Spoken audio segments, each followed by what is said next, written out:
Believe it or not, though, there's even more stupidity out there. This time coming from not the former people at Fox News like Bill O'Reilly, but the current people.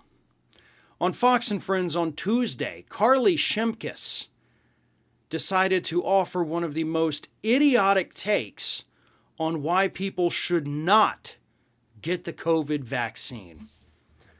She said this, and this was actually, they were talking about the clip of Trump and O'Reilly, because apparently, Slow News Week is one of the biggest things. So she said this, "Good for him. Everybody should have the option to make up their own mind about this. About 75% of Americans are at least partially vaccinated. That's a high number. If you look at the reality of the situation, if somebody isn't vaccinated right now and they look at their two friends who between the three of them had 6 shots against COVID and they still got it because of Omicron, realistically, that person isn't going to get vaccinated." So she's telling people that because you can still get these breakthrough infections, which yes, they're becoming more common, that you just shouldn't get vaccinated. Right? Oh, well, they're vaccinated and they still got it, so why would I bother getting vaccinated? Well, I don't know, maybe because those 3 people aren't dead. And here's the thing. We're seeing more breakthrough infections right now because, as I mentioned earlier in this program, the efficacy of the vaccines does deteriorate over time. And unfortunately, what we're seeing with these COVID-19 vaccines, the deterioration is taking place over the course of about 6 to 9 months, relatively quickly. I mean, that's about the half-life that we're seeing off of these vaccines. So let me read. I compiled a bunch of statistics here. So let me read this just to counter her point that you shouldn't get vaccinated if you're going to get sick anyway. One large ongoing study of 780,000 veterans shows all 3 vaccines being used in the U.S. provide strong protection against death from COVID-19, even as their efficacy against mild and asymptomatic infection fell off dramatically.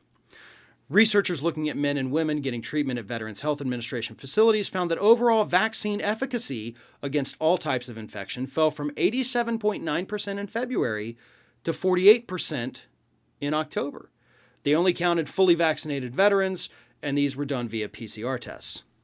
Unvaccinated patients, this is from November, accounted for 91% of COVID-19 deaths and nearly 94% of those with a combined need for ventilators or death. That's according to the Journal of the American Medical Association, again from just last month. So, does the vaccine prevent you from getting sick? Does it prevent you from having a breakthrough infection? Not necessarily. You are still capable of getting sick, even if you've been vaccinated and boosted at this point. Does it reduce your chances of getting sick? Heck yeah. Does it reduce your chances of dying from COVID-19 or even being put on a ventilator? Oh, double heck yeah. That's what these numbers tell us. 91% of deaths are unvaccinated. 94% of deaths / people on ventilators, unvaccinated. So if getting these shots knocks you down into a less than 10% chance of being one of the people who die from this disease, would you not take that?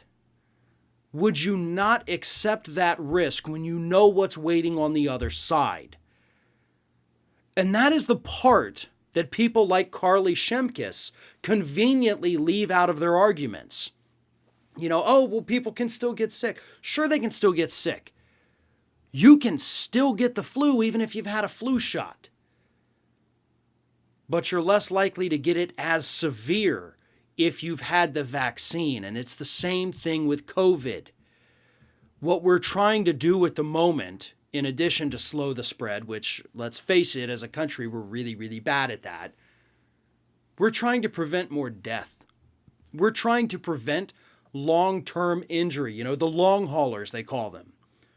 I have some in my family that had COVID months ago. They still can't even climb a flight of stairs without getting winded and having to sit down. We don't know yet how severely this virus is going to continue to impact people year after year. And I'm not just talking about new waves and new infections. I'm talking about the people who had the severe cases. And in the case of my family, they didn't end up on ventilators. Luckily, they didn't get that far. So this was just hospitalization from a severe case that didn't quite get as severe as some others. And this story is not unique. New Orleans Saints coach Sean Payton, it took him over 2 months to get over his COVID infection in the early part of last year. And of course, he recently was re-diagnosed with COVID again. But we're seeing these long haulers, the people with these long-term issues, and we don't even have enough time yet under our belts to fully understand how bad it is going to affect these people. Is it going to wear off in about a year, the effects of this, they'll be back to normal? Or is this going to be a persistent problem that opens them up to other breathing complications in the future, other lung ailments? We don't know yet. So for all those people out there who say, oh, well, we don't know what's in the vaccines. You don't know what's in Mountain Dew either, but you have no problem guzzling that down. But more importantly, you don't know what the long-term effects of COVID are going to be on your body. And I think it's a heck of a lot safer to trust these vaccines than to trust that this virus isn't either going to kill you or permanently damage your lungs to where your life is forever altered. I think that's a pretty easy gamble to take on the vaccines. I am Farron Cousins, in for David Pakman. You can find me on social media, Twitter, Facebook, Instagram, @FarronBalanced. We'll be right back.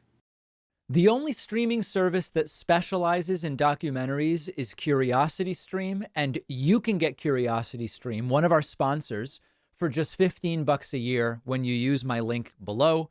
This will give you access to the world's best selection of documentary films. There's always so many that you can't get on Netflix, Hulu, or Amazon.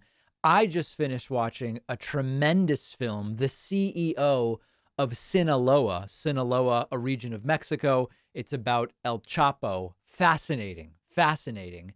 CuriosityStream is a must-have if you love documentaries. They always have the best and newest titles. They're always adding new things to the library. And you can watch on all of your devices. They've got documentaries on every topic you can imagine. CuriosityStream is giving my audience 25% off a subscription, making it just $15 a month. Go to curiositystream.com/Pakman. The link is down below.